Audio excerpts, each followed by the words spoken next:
Deus tem planos para cumprir em nossas vidas.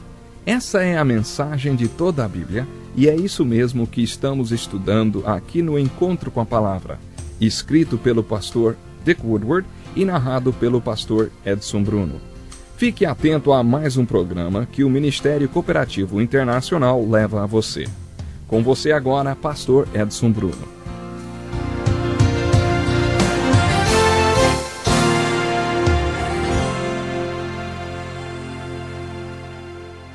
Bem-vindo para o programa Encontro com a Palavra.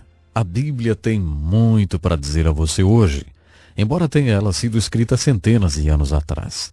O propósito deste curso é estudarmos a Bíblia e aprendermos o que realmente ela diz, o que significa e como a aplicamos em nossas vidas. Nós estamos agora olhando para o livro de Êxodo e estudando os princípios da libertação que encontramos com a libertação do povo de Israel do Egito. Durante o conflito da Coreia, 7.190 homens americanos foram aprisionados pelos comunistas chineses e doutrinados. Antes da intervenção da China na Guerra da Coreia, todos os americanos feitos prisioneiros da Coreia foram executados. Os homens que os chineses capturaram esperaram o mesmo destino. Mas ao invés disto, eles foram cumprimentados com um sorriso, com um aperto de mão e com cigarros. Foi dito a estes prisioneiros que não se sentissem como prisioneiros, mas como estudantes. Eles foram doutrinados com a ideologia comunista por um período de 2 anos. Um terço desses homens fizeram um trato com o inimigo e converteram-se ao comunismo. Um homem de nome Eugene Kincaid foi comissionado pelo Departamento do Exército para escrever sobre isso. O livro se chama Em Toda Guerra Menos Um. Como resultado do que aconteceu aos prisioneiros de guerra da Coreia, o presidente dos Estados Unidos da América naquela época, Dwight Eisenhower, reescreveu o Código de Conduta de todos os servidores públicos. Depois de reescrever esse Código de Conduta, o presidente disse para um dos seus assessores: "Ninguém precisou dizer-me quando era criança para não fazer nenhum trato com o diabo. Eu aprendi isso em casa e também na escola dominical", disse o presidente. Mas em nossos dias, parece que temos que realmente falar isso para as pessoas. Ei, não faça nenhum acordo com o diabo, hein? Como você pode ver, a estratégia de Satanás é que façamos um acordo com ele. O primeiro princípio da libertação é: não entre em pecado. Mas se você já está no pecado, como muitas pessoas estão, qual é o caminho para sair dele? Como ser liberto da escravidão do pecado? Essa é a mensagem do livro de Êxodo. Para sair da escravidão e tirania do pecado, você precisa de um grande milagre. Isto é o que o livro de Êxodo nos ensina. O livro de Êxodo retrata estes milagres belamente e alegoricamente. Penso que um dos primeiros milagres que encontramos é o milagre que você precisa se você realmente quer sair da escravidão e da tirania do pecado. Quando o povo atravessou o Mar Vermelho, esse milagre retrata o milagre da libertação. A travessia do Mar Vermelho é um dos maiores milagres da Bíblia. Este milagre representa a vitória. Finalmente o povo de Israel estava sendo liberto de Faraó. Mas há um porém. Pelo diálogo acontecido entre Moisés e Faraó, você pode saber que Faraó não estaria realmente deixando os filhos de Israel partirem. Faraó continua mudando de ideia e mudando de intenção. Primeiro ele diz: "Olha, vocês podem ir." Mas agora ele volta atrás. O fato é que quando as pragas lhe vieram, ele simplesmente disse: "Vocês não podem ir." Quando os filhos de Israel são finalmente liberados e alcançam o Mar Vermelho, Faraó tem uma outra mudança no seu coração. Ele rapidamente reúne seu exército e ordena que os persigam. Isso mesmo. Tudo indicava que o exército de Faraó estaria fazendo uma grande matança. Este é um dos lugares na Bíblia em que ela nos mostra que há um tempo que é inconveniente orar. Moisés cai na real. Ele vê a nuvem de poeira do exército de Faraó que está a caminho. Não existe nada atrás dos filhos de Israel, a não ser o Mar Vermelho. E não existe nada na frente, a não ser o exército de Faraó. E o que fazer então?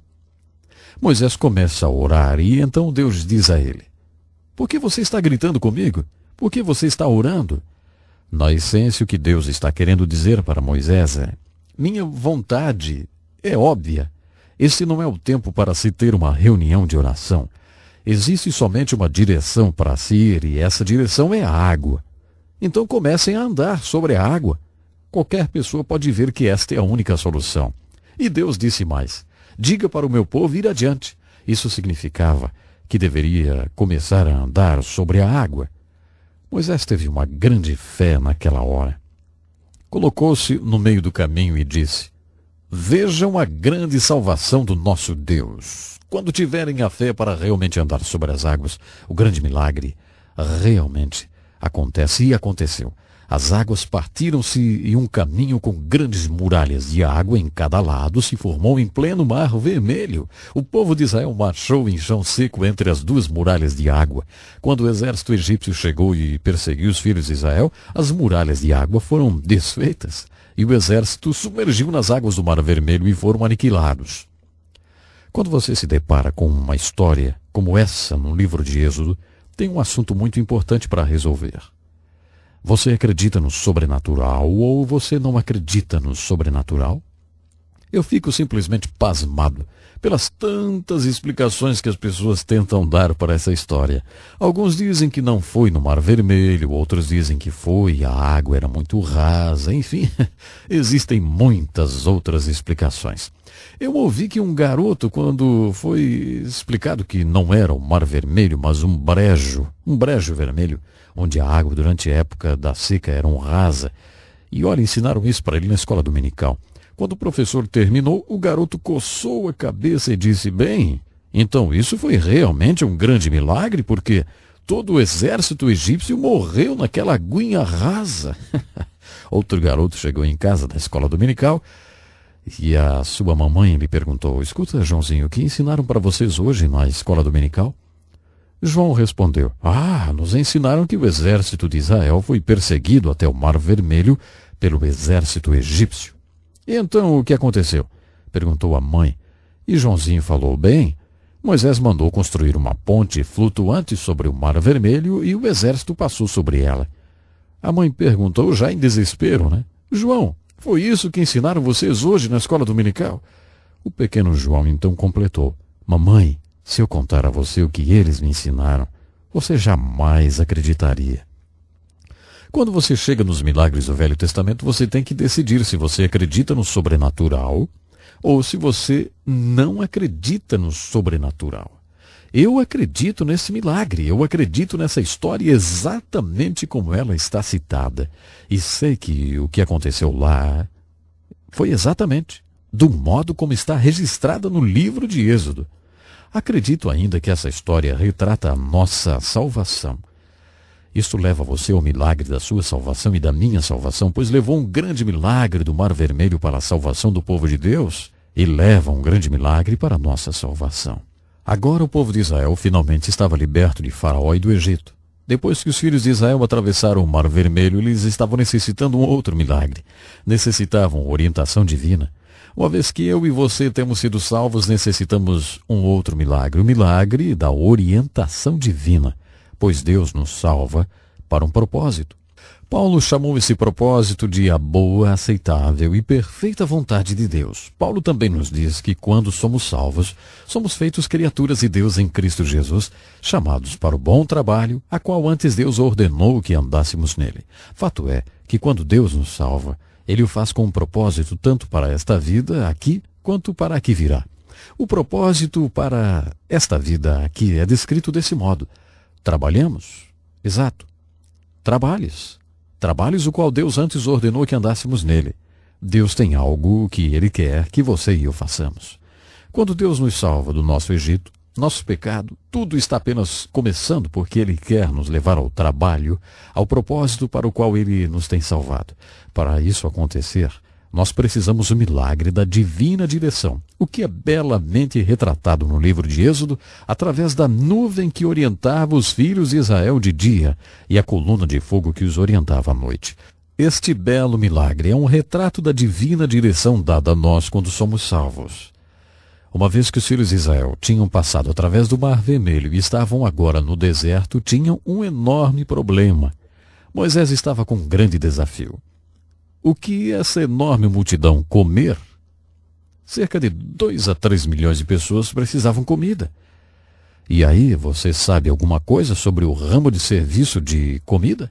Você sabe quanta comida é necessário para alimentar um grande exército?